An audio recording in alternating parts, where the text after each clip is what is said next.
experience rates. So inner beasts. So this is something that hasn't really been talked about that much. Okay, so it's something to do with resting. So there's been big debate regarding the old rest feature. Those who don't know what the rest feature was, it's a feature implemented in Runescape around 2010 that allowed the player to recharge run. The majority of players seem to want this implemented into the game. I don't think it's a majority, like. Anyway, however, others like myself feel rest was overpowered, made the game easier, devalued agility, and as rest had no requirements. Because I feel the demand for rest will most likely be coming into old school, this made me think an idea that could middle the ground between both parties whilst involving the herding skill. Explanation. For a long time you've seen J-mods transformed into monsters at will. A good example is Matt K turning into Jad. While he's not able to attack anything or skill in that form, he's able to walk around and feel like freely as the most intense creature in the game. If J-mods can do it, why can't the players? In fact, we can. We can see it in quests like Monkey Madness, where we turn into or transform with Agree into many different monkeys on a patrol. How does turning into a creature tie into resting and herding? Well, if we had special rings created for us, we can morph into mini creatures. Let me give you an example. A Gnome bird, which requires level 40 agility and 40 herding. Quest requirements, Gnome Stronghold and Grand Tree. Obtainable after completing all requirements. Buy a Terrorbird ring from a gnome in the Gnome Stronghold for 100k. This ring, when worn, will transform you into a Terrorbird at will, and this effect lowers your weight carried because you're technically helping you shoulder the weight, thus the amount of run you carry. Things like that, basically it just reduces the amount you're carrying. Also, when you right click the ring, you have a restore, rest, recharge option. Upon clicking, you'll be unable to move, and the D-spear stun animation will appear over the creature's head. During that duration, your run will recharge faster than normal, but not at the full rate it restored in 2010. Instead, the lower recharge rate, let's say 25% of what it was. There's the White Wolf one, which is 55 agility and 55 herbing, and you need to do Fremenic trials. To that you have to get a wolf ring from the Seer and Relica for 250k. This ring allows you to transform into a werewolf. It lowers your weight, and so you can run faster and stuff. When you click, you get a D-spear stun animation again, so you just sit in there, and then your recharge goes up 50% of what it was in 2010. The Hellhound, level 75 agility, 75 herding. Quest requirements, Underground Pass, Desert Treasure, and Monkey Madness. Obtainable after completing all the requirements for that. You get it from a vampire in canvas for 500k. This ring allows you to transform into a Hellhound. This lowers the weight carried, and when you right click, you can restore, rest, and recharge option. Upon clicking this, you can't move, and you get the recharge rate that 2010 was. I remember the costs that add that money for the rings is a good nice gold sink. Okay. So the explanations for this inner beast thing, it's not as much an increase in speed like mounting in other games, but it's a neat way of adding resting. The only amount of increase you get from the run energy is when you're restoring it, and that's half the rate of what it was in 2010 using the rest, unless your agility is high.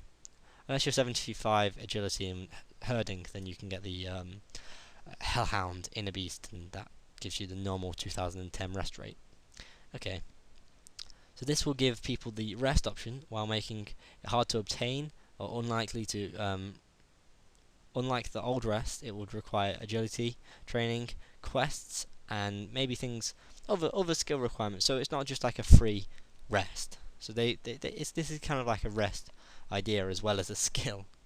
The limitations to this, to limit the misuse of walking around as animals, you have 10-minute time use, extra 5-minute cool off time, and that way we won't see people in beast form.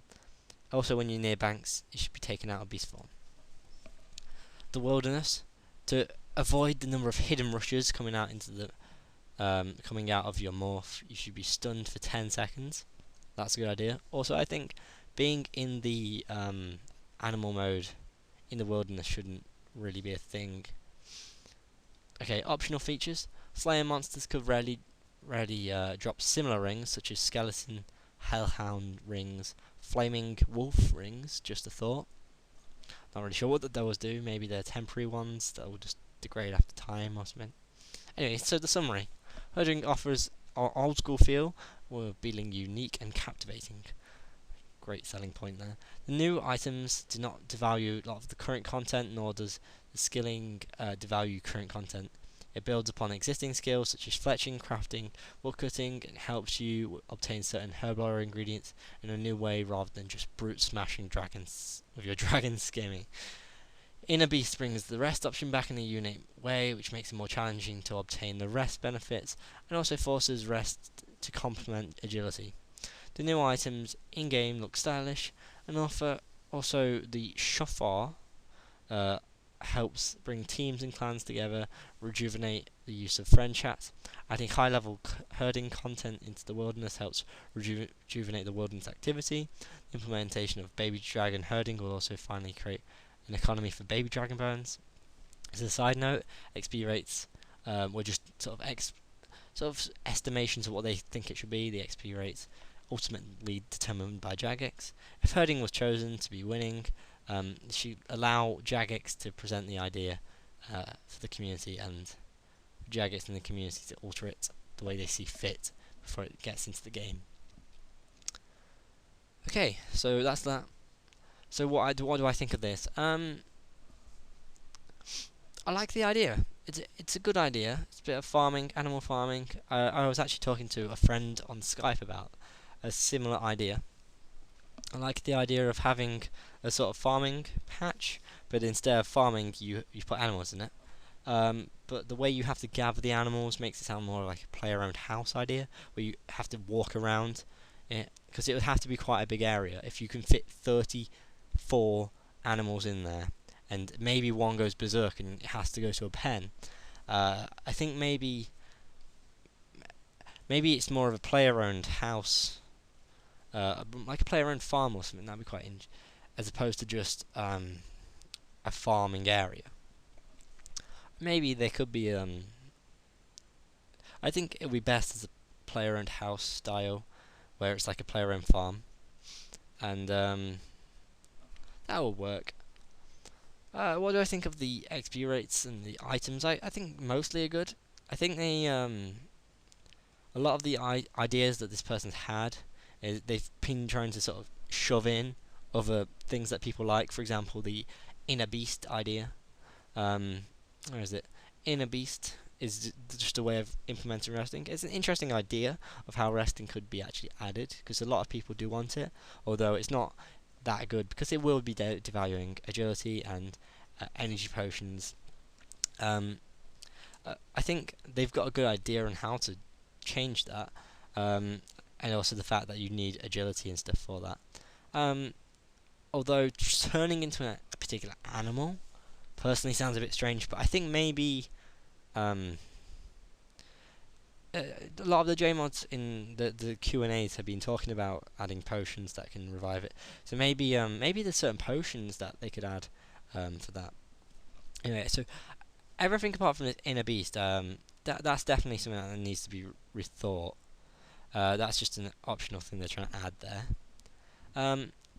Most of this stuff I really do like, and it'd be interesting. I think it would definitely fit the old school feel if they can get it right. The one thing that I would think is kind of hard for them to do is whether it's going to be like a player-owned house, which is actually player-owned farm, or whether it's going to be like a farming patch where it's patching the world. Personally, I think the size and scale for all the animals would have to be more of a player-owned house, player-owned farm, but the way that they want it to be like is more like farming, which would have player-owned, which would have like farming patches.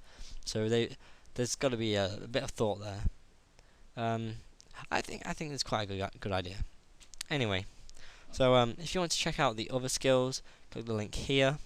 It's gonna take you to my new skill video for old school, which has the links for the other skills. You can read that there. Anyway, I hope you enjoyed watching this. Hope you vote to see what your favourite skill is that's being suggested, and see you next time. Thanks. Bye.